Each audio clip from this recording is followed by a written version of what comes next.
আলাইকুম। কেমন আছেন সবাই? আশা রাখছি ভালো আছেন। আমিও ভালো আছি আলহামদুলিল্লাহ। আজকে আপনাদের মাঝে আমি শেয়ার করব কিভাবে একটি ফতুয়া, কুর্তি, জামা, স্কার্ফ, ওড়না যে কোনো জিনিসে আপনারা এই ডিজাইনটা দিয়ে তৈরি করতে পারবেন। আরাশি, শিবরি, টাইডাই এই ডিজাইনটা কিভাবে বাঁধা এবং রং করা, এটা আমি এই টাইডাইটা আপনাদের মাঝে শেয়ার করব। আর সবাইকে অসংখ্য ধন্যবাদ যে আমাকে সাবস্ক্রাইব করেছেন এবং আমার সাথে আছেন এবং আমাকে এগিয়ে নিয়ে যাচ্ছেন। তো আজকে চলুন আমার সেই আরাশি, শিবরি, টাই বাঁধার নিয়মে চলে যাই।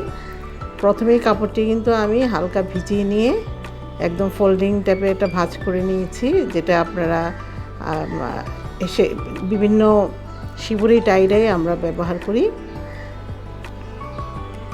তো এভাবে ভাঁজ করে আমি এই যে একটা পাইপে, মানে এটা তো পাইপ না, আমি জাস্ট একটা কাগজের রোলকে স্কচ টেপ দিয়ে পেঁচিয়ে একটা পাইপের মতো তৈরি করে নিয়েছি। তো আপনারা এর পাইপটা চিকন আর মোটার উপরেই কিন্তু নির্ভর করবে আপনার ডিজাইনটা। আমি কিন্তু এই ডিজাইনগুলি আরও আমার অন্যান্য ভিডিওতেও আমি দেখিয়েছি, আপনারা ইচ্ছা করলে আপনারা এটা দেখে নিতে পারেন। চিকন পাইপ হলে চিকন ডিজাইন, মোটা হলে মোটা ডিজাইন। তো এটা মিডিয়াম টাইপের একটা নিয়েছি আমি পাইপের মতো। তো আপনারা আরও মোটা নিলে আরও বড় বড় ডিজাইনটা হবে। আসলে আমি এটা শেখাই এই ব্লক বাটিক বা বাটিকের যে টিউটোরিয়ালগুলি আপনাদের জন্য দেই, এটা কিন্তু মূলত ঘরোয়াভাবে কিভাবে আমরা এই টাইডাই ডিজাইনগুলি করব।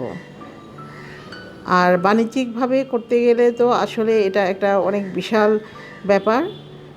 আর আরেকটা জিনিস আপনারা খেয়াল রাখবেন যে এই যে আমি এইভাবে করে যে বাঁধছি, তো এটা এভাবে যেভাবে বেঁধে নিলাম পেঁচিয়ে পেঁচিয়ে এভাবে করে যে ফোল্ডিং করে, আপনারা ইচ্ছা করলে এভাবে বেঁধে পুরা কাপড়টাকে একদম ফোল্ডিং করে নিতে পারেন, এই যে ভাঁজ করে এরকম নিতে পারেন।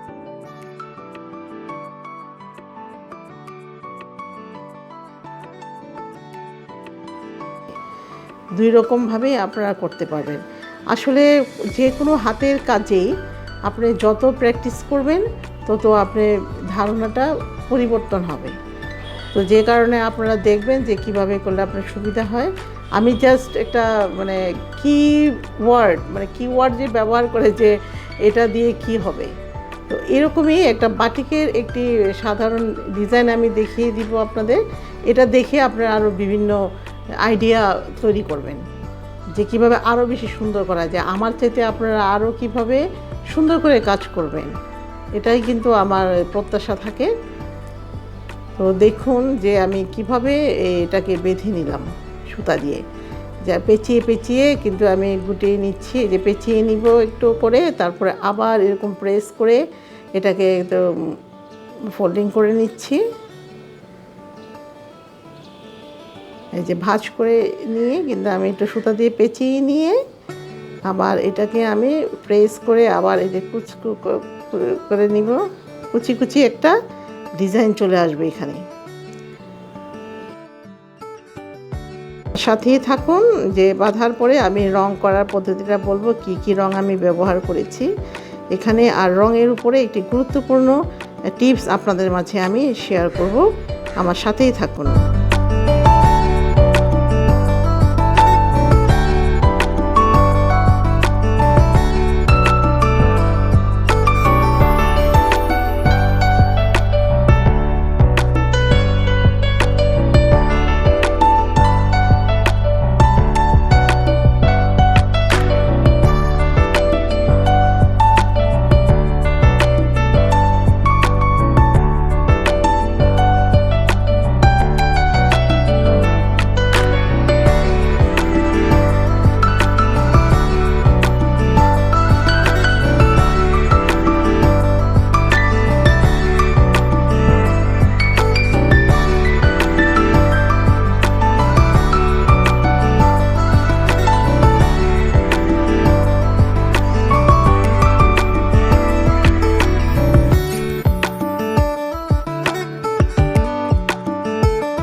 হয়ে গেল আমার কাপড় ডিজাইনটা। এখন চলুন আমরা রঙে যাই।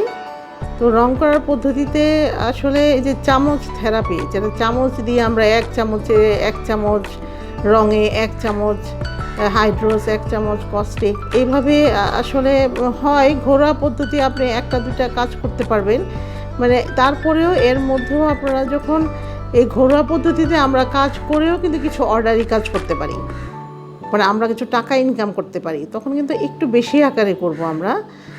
যেমন কিছু ফ্যাক্টরি বা কারখানাতে তো করবে হাজার হাজার পিস, আমরা না হয় 10 পিসই করি। তো সে কারণে আমি একটু চামচই ব্যবহার করেছি এখানে, কিন্তু চামচ থেরাপিতে আমরা একটু ব্যবহার কম করব। আমরা এখানে কিন্তু গ্রাম হিসাবে ব্যবহার করব, কেজি হিসাবে ব্যবহার করব।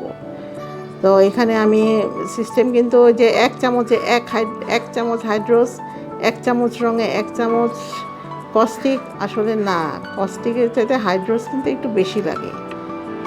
এটা আপনাদের খেয়াল করতে হবে, জানতে হবে। এটা নিয়েও আমি এটা পরবর্তীতে আরেকটা ভিডিও দিব আপনাদের, যে একটু বেশি আকারে যখন কাজ করব তখন আমরা কিভাবে এই কাজগুলি করব।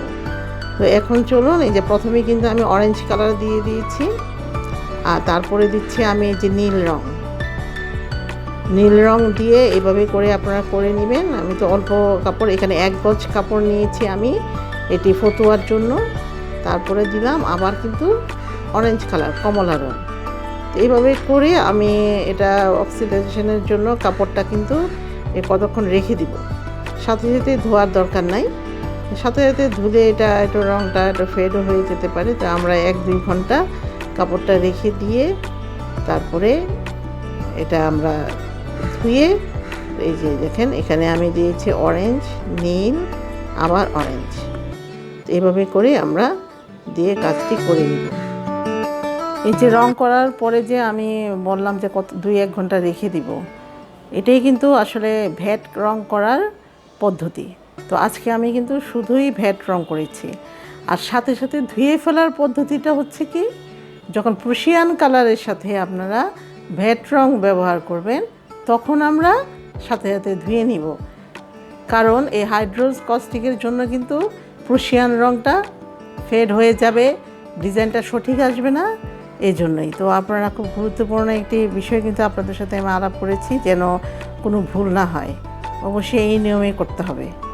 তো ধন্যবাদ সবাইকে আমার সাথে থাকার জন্য, এবং আবারও সকলকে অসংখ্য ধন্যবাদ যে আমাকে সাবস্ক্রাইব করেছেন। এবং এখনও যদি আমার চ্যানেলটি ভালো লাগে অবশ্যই সাবস্ক্রাইব করে আমার সাথে থাকবেন, এবং লাইক কমেন্টস দিয়ে জানাবেন যে কেমন হচ্ছে, এবং কমেন্টে আপনারা জানাবেন কোনো প্রশ্ন যদি থাকে অবশ্যই আপনারা জানাবেন, তাহলে আমার কাজে অনেক সুবিধা হবে। ধন্যবাদ।